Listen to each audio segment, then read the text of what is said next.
Hello children, we are back to real numbers, that is chapter 1 of standard 10th. Now we are starting with the last topic of the chapter, that is revisiting rational numbers and their decimal expansions. We are going to study about the theorem 1.5, then we have two more theorems to go through. Theorem 1.5. Let x be a rational number whose decimal expansion terminates. Now decimal expansion is nothing but the division and the solution of it, the solution that we get in decimal number. So we do have a rational number x and we are trying to get the decimal solution of it.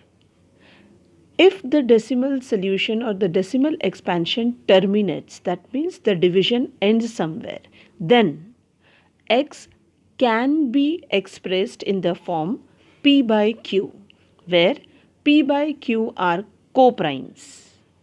And the prime factorization of q is of the form 2 raised to power n, 5 raised to power m, where n and m are n and m are non-negative integers. That means the denominator q can be written as multiple of 2 and 5. It may be possible that we have the denominator as multiple of 2 only. In that case, m will be equal to 0. We may have a case where the denominator q can be written as multiple of 5 only. In that case, n will be equal to 0. Or we can have q as multiples of 2 as well as 5. So, if the decimal expansion terminates, that means the division ends somewhere, then the prime factorization of q can be written as 2 raised to power n, 5 raised to power m, where n and m are non-negative integers. Theorem 1.6, this is the converse of the last theorem. Let x equal to p by q be a rational number such that the prime factorization of q is of the form 2 raised to power n, 5 raised to power m, where n and m are non-negative integers. Then x has a decimal expansion which terminates. As told earlier, this is the converse of the last theorem. Herein the condition which is given is q is of the form 2 raised to power n, 5 raised to power m. So its decimal expansion will be a terminating one. The next theorem, that is theorem 1.7. Let x equal to p by q be a rational number such that the prime factorization of q is not of the form 2 raised to power n, 5 raised to power m. This means there will be some other number rather than only 2 or only 5 or 2 and 5 together, where n and m are non-negative integers. Then x has a decimal expansion which is non-terminating repeating or non-terminating recurring. That means the division will continue, but the decimal part will go on repeating, that is recurring. With this, we move to exercise 1.4. The question number 1 is, without actually performing the division, the long division, state whether the following rational numbers will have a terminating decimal expansion or a non-terminating repeating decimal expansion. Herein, these all numbers are rational numbers. What we have to check is whether the division will give you terminating decimal expansion or a non-terminating repeating decimal expansion. For this, you are not supposed to divide it. You will only go on checking the prime factorization of the denominator. But beforehand you will check whether the given rational numbers that is written in P by Q form, both P and Q should be co-prime. First you will check whether they are co-prime and then only you will proceed with the prime factorization of Q. Out of these 10 sub-questions, 3 are done for you. The very first one is 13 upon 3125.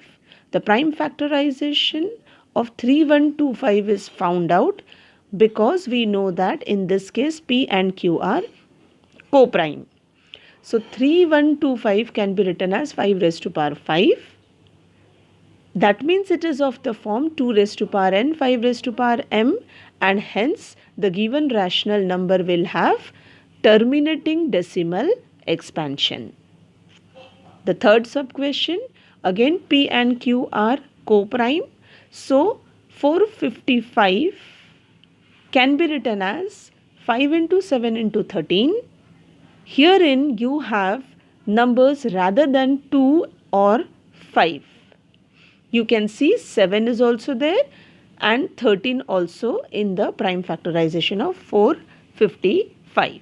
So that means Q cannot be written in the form 2 raised to power n, 5 raised to power m, and hence the given rational number will have non-terminating repeating decimal expansion.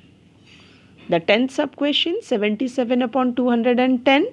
Children, in this case 77 and 210 are not at all co-prime. So reduce it, we get it as 11 upon 30. Now these two are co-prime. Now find out the prime factorization of Q, that is the denominator, which gives you 3 into 2 into 5. Again you will see a number rather than 2 and 5. That is, herein it is 3. That again means Q cannot be written in the form 2 raised to power n, 5 raised to power m. So the rational number has non-terminating repeating decimal expansion. Question number 2. Write down the decimal expansions of those rational numbers in question number 1 above which have terminating decimal expansion. So you have to just solve and get the answers in case they have terminating decimal expansions. Question number 3. The following real numbers have decimal expansion as given below. The decimal expansions itself is given here. In each case, decide whether they are rational or not.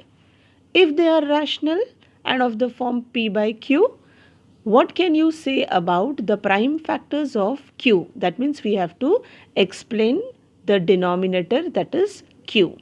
Now the very first sub question, you will see that it is a terminating rational number, terminating decimal expansion. If it is terminating, obviously it will be rational number, and Q, that is the denominator, will be of the form 2 raised to power n, 5 raised to power m.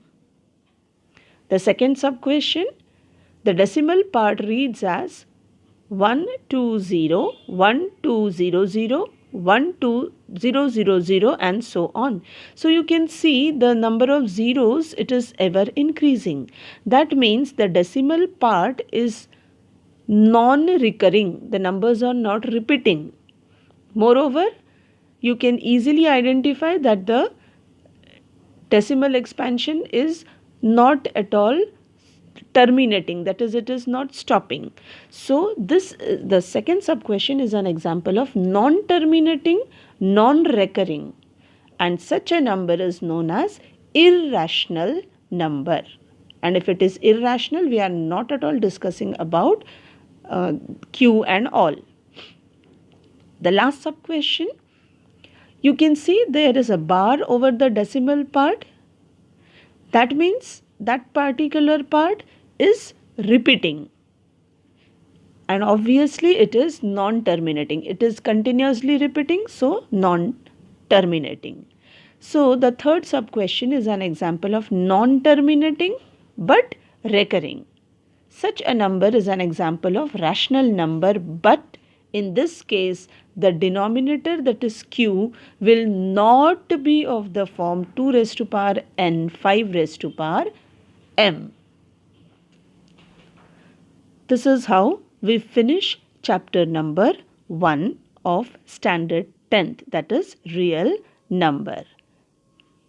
Thank you, all of you.